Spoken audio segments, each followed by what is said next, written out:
felt those moments when joy just slips through your fingers like grains of sand? You're laughing, you're connected, you're lost in the flow of something you love, and suddenly, it's over. Where did the time go? It feels like mere minutes, yet the clock insists hours have vanished. And then, the flip side, that heart-stopping instant, that moment of sheer adrenaline, where everything seems to slow down. A car swerving, a near miss, a sudden shock. In those stretched-out seconds, your mind races, every detail sharp, as if time itself has decided to take a leisurely stroll. So, what's the deal with this slippery thing we call time? Why does it dance so erratically with our experience? Why can a blissful hour feel like a fleeting moment, while a terrifying second stretches into an eternity? Today, we're diving deep into this fascinating puzzle, exploring the difference between the clock's steady tick-tock, what we call chronological time, and the fluid, often bizarre way our minds perceive it, psychological time.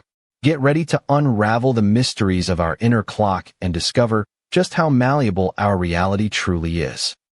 So, we've touched on how wonky our internal clock can be. But what's behind this temporal elasticity? Well, a lot of it boils down to what's happening inside our heads. Our psychological experience of time isn't a passive reception, it's actively constructed by our minds. Think about attention. When you're deeply engrossed in something, your focus narrows, and your brain isn't really paying attention to the ticking clock. That's why hours can feel like minutes when you're in the zone. Conversely, when you're bored or waiting anxiously, your attention is hyper-focused on the passage of time. Making then, each second feel drawn out. Then there's emotion. Remember those stretched out seconds of fear? That's your amygdala, the brain's emotional center, kicking into high gear, making those moments feel incredibly salient and thus, longer in retrospect. Joy, on the other hand, often comes with a sense of flow. Then, time seems to dissolve. And memory plays a crucial role. We don't experience time in a vacuum. Our perception is heavily influenced by how we encode and retrieve memories. A day packed with new experiences tends to feel longer in retrospect because there's more to remember. A routine day can blur into a shorter mental snapshot. Even our overall state of mind colors our temporal experience. Feeling stressed or anxious can make time feel like it's speeding up or dragging, depending on the context. A relaxed and content mind is often more at peace with the natural flow of time. For centuries, philosophers have grappled with the enigma of time. Heraclitus, way back when, famously said you can't step into the same river twice, highlighting the constant flux of reality. Our perception of time mirrors this river, always flowing, always changing. Saint Augustine, pondering this deep stuff, suggested that the past is only in our memory, the future only in our anticipation, and the present is a fleeting instant. So, perhaps our experience of time is fundamentally subjective, existing within the confines of our consciousness. Then comes Henri Bergson with his concept of duration, a qualitative, continuous flow of experience that's very different from the discrete units of clock time. For Bergson, real time is what we live and feel, not what we measure.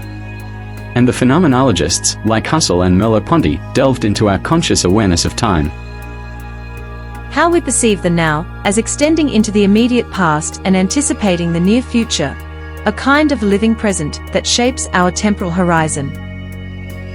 Our subjective experience of time isn't just some abstract mental trick, it's rooted in the hardware of our brains. Several areas are key players here. The prefrontal cortex is like the conductor, helping us keep track of sequences and durations. The cerebellum is involved in timing motor movements and also contributes to our sense of temporal intervals. And the basal ganglia are crucial for our intuitive sense of time, especially for shorter durations. Neuroscientists are still unraveling the precise mechanisms, but it seems our brains don't have a single time center.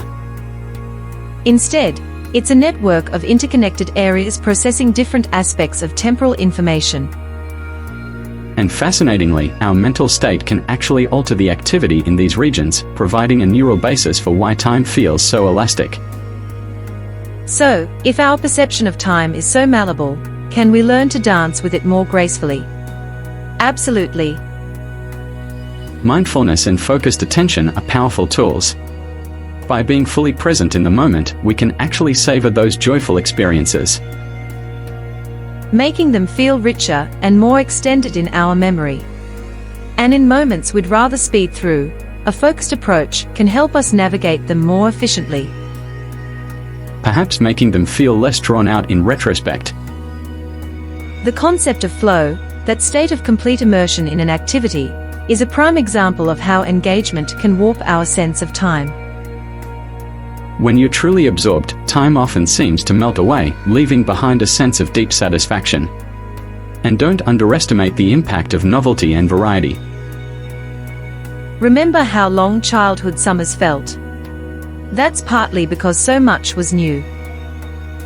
Introducing new experiences into our lives, even small ones, can help to thicken our perception of time, making life feel fuller and less like a monotonous blur.